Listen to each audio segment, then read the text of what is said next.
The morning sun painted the Arizona desert in stark contrasts of gold and long, deep shadows. At the BUD/S training compound, the air already vibrated with a low hum of exertion and shouted commands. In a dusty corner of the obstacle course, a different kind of intensity was brewing. Maya Thorne stood back straight, facing a wall of 7 Navy SEAL candidates. These were not raw recruits.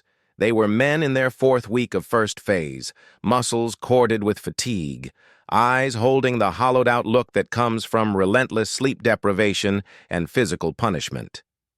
Maya, a civilian contractor in her late 20s, seemed impossibly small before them. Her directive from the commanding officer was simple: teach these candidates tactical communication and de-escalation under extreme stress. The men, however, saw only an outsider, a woman intruding on their sacred, brutal ground. Their leader, a broad-shouldered candidate named Hayes, wore a smirk that didn't reach his cold eyes. "Ma'am," he said, the title dripping with condescension.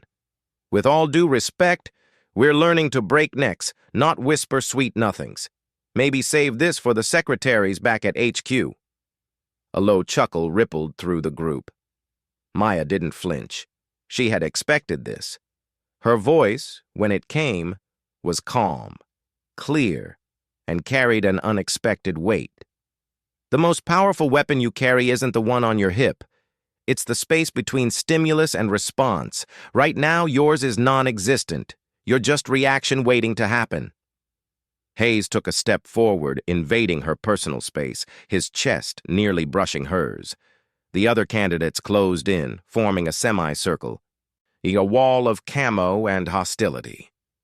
"You think you can teach us about stress?" Hayes growled. "You have no idea what real pressure is."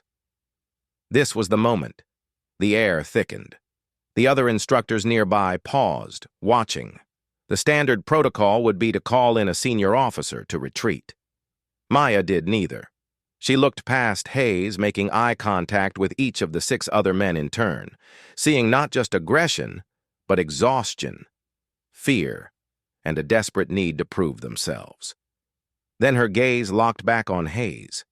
Her posture shifted almost imperceptibly, rooted, balanced, open. She didn't raise her voice. Instead, she lowered it, forcing them to strain to listen. "You're scared," she stated, not as an insult, but as a clinical observation. "You're scared of failing, scared of the cold ocean, scared of the bell. And right now, you're scared that a 5'6" woman might see that fear, so you're using your body to shout, 'I hear you!'" Hayes's face flushed crimson. "You don't know a damn thing about me!" he barked, spittle flying. He moved to grab her shoulder, a show of dominance meant to intimidate, to end this farce. The touch never landed. In a fluid motion that was more redirection than aggression, Maya controlled the arc of his reaching arm, using his own momentum to guide him a single step past her, breaking the integrity of the circle. It was so fast, so efficient, it looked effortless. Hayes stumbled, more from surprise than force. A stunned silence fell. Maya hadn't fought him. She had framed him. She stood still, her hands now open at her sides. "That was your first mistake," she said, her voice still that terrifying calm. "While you assumed physical contact was the pinnacle of control, you reacted to your own anger. What if I had been an elder holding a grievance, a mother protecting a child? Your mission just failed because you needed to prove a point to yourself." The other candidates were frozen, the script of their bravado torn up. Hayes stared at his hand, then at her, confusion wrestling with fury. The head instructor, Master Chief Daly, observed from a distance, his face unreadable. He gave a slight, almost imperceptible nod, not to Maya, but to the scene itself. The lesson, the real one, had begun. He made no move to intervene. The news of the confrontation spread through the class like a grass fire. By afternoon, Maya Thorne was no longer just the comms lady. She was a topic of fierce, whispered debate. In the barracks that night, the hushed arguments replaced the usual groan of exhausted sleep. "She got lucky," Hayes muttered, rubbing his wrist where he'd felt the strange, unyielding pressure of her guidance. A cheap trick. But a candidate named Rivera, quieter and more observant, disagreed. "She didn't fight him, she moved him, like he was a piece on a board. And her eyes, man, she wasn't angry. She was reading him." The next morning, Maya returned to the grinder. The atmosphere was different, charged, skeptical, but no longer openly hostile. Master Chief Daly addressed the class, his voice a gravelly rasp. "You will attend Miss Thorne's sessions. You will listen. Some of you might learn something that saves a life, maybe even your own. Dismissed." The order was obeyed, but the resistance had merely gone underground. Maya began not with theory, but with a story.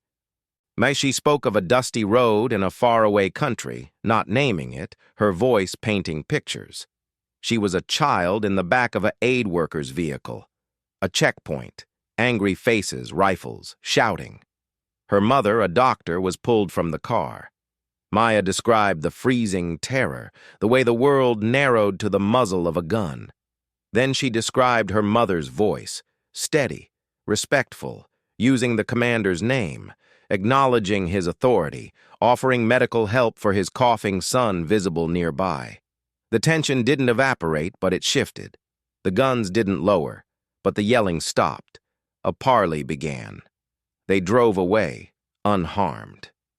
"De-escalation isn't surrender," Maya said, her eyes scanning the hard faces before her. "It's strategic repositioning. It's gathering information under fire. It's recognizing the human being inside the threat. Because that's your leverage. That's your point of entry." She introduced exercises, mirroring drills where partners had to repeat the last 3 words the other said before responding. The SEALs fumbled, frustrated by the artificial constraint. "This is stupid," one barked. "In a firefight, I'm not repeating their words." Maya was ready. "Aren't you? Get down." "Shooter, front." You mirror to confirm understanding. This is the same. If a village elder says, "You bombed my well," and you say, "No, we didn't," the conversation is over. If you say, "Your well was destroyed," you've just acknowledged his reality. Now you can talk. The shift was subtle, but a few, like Rivera, began to see it. This was tactical linguistics. She taught them to identify micro-expressions, the flash of fear and anger, the hint of shame behind bluster. "Well, these are your access points," she called them. "The cracks in the armor. You don't hammer the armor. You apply pressure to the crack." The climax of the week was a simulated exercise. A makeshift village was set up on the range. The candidates, playing a SEAL team, had to secure a high-value target from a compound where he was being hidden by a hostile, grieving family. The role of the grieving mother was played by Maya. Hayes's team went in first, all noise and flash and dominance. They cleared the compound by force, manhandling the screaming mother, Maya, who fought like a wildcat. They found the target, but the scenario was marked a catastrophic failure. "Collateral damage critical," the evaluator stated. "Local population now actively hostile. Mission strategic value 0. Hayes seethed. Next, Rivera's team approached. They moved quietly. Rivera, remembering the lessons, knelt before the wailing Maya just outside the door. He didn't speak for a full minute, just listened.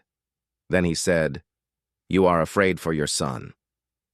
Maya, in character, launched into a torrent of grief about her other son, killed by an explosion. Rivera mirrored, "Your son was taken." He then offered, not demanded, "We are here only for the man who did that. Help us prevent more mothers from feeling your pain." The standoff held. Then Maya, breaking character for a split second, gave a tiny, almost imperceptible nod toward a hidden alcove. The target was secured without a shot. The room was silent. The power of the tool had been proven, not in a lecture, but in the dirt and the role play. Hayes watched from the sidelines, his earlier certainty crumbling into a troubled, profound confusion. The following week was Hell Week, the relentless, sleeless, bone-grinding ordeal that separates candidates from SEALs. The men became ghosts of themselves, moving through a haze of cold surf, sand, and soul-crushing labor. Maya was there, but not as an instructor. She was on the medical support staff, a silent observer in the night, handing out blister packs or cups of broth. She saw the breaking points. She saw Hayes, once so arrogantly sure, weeping silently as he lifted a log with his team, his body trembling with a fatigue so deep it was metaphysical. She saw Rivera, his eyes vacant, muttering coordinates to himself to stay awake. One freezing night during a surf passage, a candidate, young kid named Jenkins, broke. He started shivering uncontrollably, his eyes wide with a terror that went beyond cold. And he was spiraling, on the verge of quitting, of ringing the bell that would end his dream. The instructors yelled, trying to shock him out of it, but it only drove him deeper into panic. Maya moved. She didn't run. She walked calmly into the surf, the icy water soaking her to the waist. She didn't look at the instructors. Her focus was entirely on Jenkins. She got right in front of his frozen 1,000-yard stare. "Jenkins," she said, her voice cutting through the wind and the yelling. No response. She reached out and put a firm, steady hand on his shoulder. Not a pat, but an anchor. "Look at me." His eyes flickered but didn't focus. "Your body is cold," she said, stating his reality just as she'd taught them. "The water is freezing. Your team needs you." She repeated it slowly. Then she leaned closer, her voice for him alone. The fear is a weather front. It will pass. You are not the fear. You are the one who feels it. Now, breathe with me." She began to take slow, exaggerated breaths. For a long moment, nothing happened. Then his chest hitched, and he mimicked one breath, then another. The wild terror in his eyes receded a fraction, replaced by a pained awareness. "One evolution at a time," Maya said. "Just this paddle, just get back in the boat." She held his gaze until he gave a slight, almost imperceptible nod. Then she turned and walked back to shore, dripping and shivering. Jenkins didn't ring the bell. He finished the evolution. The instructors had seen it all. No one spoke of it, but the incident became a quiet legend. Maya had done what their shouting could not. She had met him in his panic and guided him back. Hayes, hauling his boat ashore, he had witnessed the entire exchange. In that moment, the last of his resistance shattered. He didn't see a civilian or a woman. He saw mastery of a different kind of battlefield.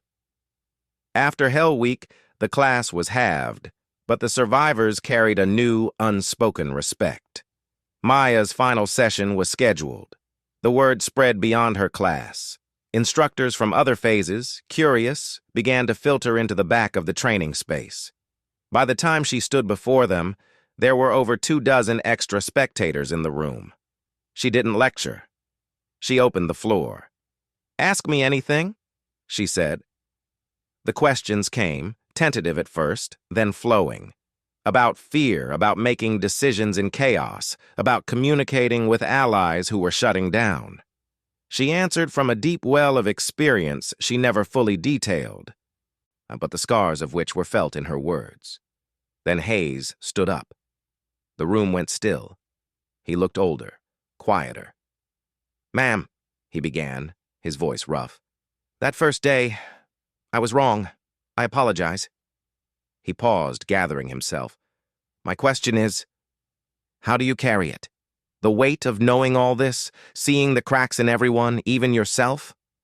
Doesn't it isolate you?" It was a profound question from a warrior's heart. Maya considered him, and for the first time, a flicker of personal emotion showed, a softness, a shared fatigue. "It's not a burden, Hayes, it's a connection," she said. "Seeing the cracks is how the light gets in. It's how you reach people. The isolation comes from believing you're the only one with cracks. You're not. We all are. She then told them a final story about coming home from a conflict zone, unable to connect. Now feeling alien in a peaceful grocery store, seeing threats in every glance. Her own healing began, she said, when a therapist used the same technique on her, simple, non-judgmental observation. The tools work both ways, she said. You must learn to use them on yourselves. Your most dangerous enemy will always be the one inside your own helmet. The final event was not planned. It was a graduation tradition, a guest speaker for the newly minted SEALs and the wider naval special warfare community. Over 267 SEALs, from fresh graduates to grizzled veterans with decades of service, filled the auditorium. The scheduled speaker, a retired admiral, had fallen ill. Master Chief Daly, now with a fierce paternal pride in the class that had survived, made a call. He stood at the podium, his voice booming in the hushed room. Today's talk will be a little different. You're going to hear from someone who taught this class a skill I can't quantify on a fitness report. She taught them to see. He gestured to the side of the stage. Ms. Maya Thorne. A ripple of confusion went through the crowd. Many didn't know her. Maya walked on stage, looking even smaller under the bright lights, facing a sea of camo and the most lethal warriors on the planet. She stood silently for a moment, just looking at them. Then she began, not with a war story, but with a question. How many of you have ever been truly, utterly afraid? A few hesitant hands went up. Be honest, she said, her voice amplified but still intimate. More hands rose, until nearly every hand in the room was in the air. Good, she said. Now, how many of you have ever been taught what to do with that fear? Besides suppress it or weaponize it? The hands dropped. All of them. The room was utterly silent. For the next 40 minutes, she didn't give a speech. She conducted a master class. She spoke of the biology of fear, the hijacking of the amygdala, and called it the body's own IED. She talked about the strategic value of emotional intelligence in high-stakes negotiations, in leading teams through ambiguity, in surviving captivity. She used examples they knew. A hostage scenario gone wrong because of a yelled command, a successful village mediation that turned the tide of an insurgency. She called on Hayes and Rivera from the audience, having them demonstrate the mirroring technique before the crowd. The veterans watched, skeptical at first, then leaning forward, their analytical minds engaging. She spoke of the cost of ignoring this, and of the invisible wounds, of broken families and silent suffering. You are instruments of national will, she said, her voice ringing clear. But an instrument must be tuned, not just used. Tuning requires sensitivity, awareness, and sometimes a gentle touch. Then she did something unprecedented. She asked for a volunteer for a demonstration. A massive, bearded senior chief from the audience, a legend with multiple combat deployments, strode up, a confident smile on his face. The challenge was unspoken but clear. Maya asked him to portray a village elder whose home was about to be searched. He immediately launched into a loud, aggressive, stereotypical performance, waving imaginary arms, shouting broken English. It was a caricature, designed to mock the exercise. Maya let him finish. The audience was tense. She then stepped close to him, well inside his personal space. She looked up at him, and in a voice so quiet the microphone barely picked it up, she said, "You're embarrassed to be doing this in front of your men." The senior chief's bluster froze. His eyes widened a fraction, a pure, unguarded micro-expression of surprise. Maya continued, still quietly. "You think this is soft? Beneath you. You're playing a role to prove a point." She paused. "But the point is already made. You are a leader. You know that understanding the human terrain is everything. So let's do it again, not as a joke. As senior chief." She stepped back. The entire auditorium held its breath. The senior chief stared at her. The smirk was gone. He nodded once, sharply. The second performance was utterly different. Subdued, nuanced, real. The lesson was seismic. She had de-escalated the de-escalation trainer. When she concluded, there was no applause at first, just a profound, heavy silence. Then, Master Chief Daly stood. He faced Maya, drew himself to his full height, and brought his hand up in a crisp, formal salute. It was a salute of respect from one warrior to another. Behind him, Hayes and Rivera stood and saluted. Then the entire front row of new graduates rose. Then the row behind them. Like a wave, the gesture swept through the auditorium. 267 Navy SEALs, the toughest men in the military, rose to their feet in unison and saluted a civilian woman who had shown them a new kind of strength. Maya, on stage, accepted it not with a smile, but with a slow, deep nod of acknowledgement. An equal recognizing equals. She had not conquered them. She had connected with them. Oh, and in doing so, she had expanded their definition of what it meant to be powerful. The story of the comms lady, who earned the salute of 267 SEALs, would be told for years, not as a tale of a victory over them, but of a lesson learned with them, in the sand, the surf, and the silent spaces between words.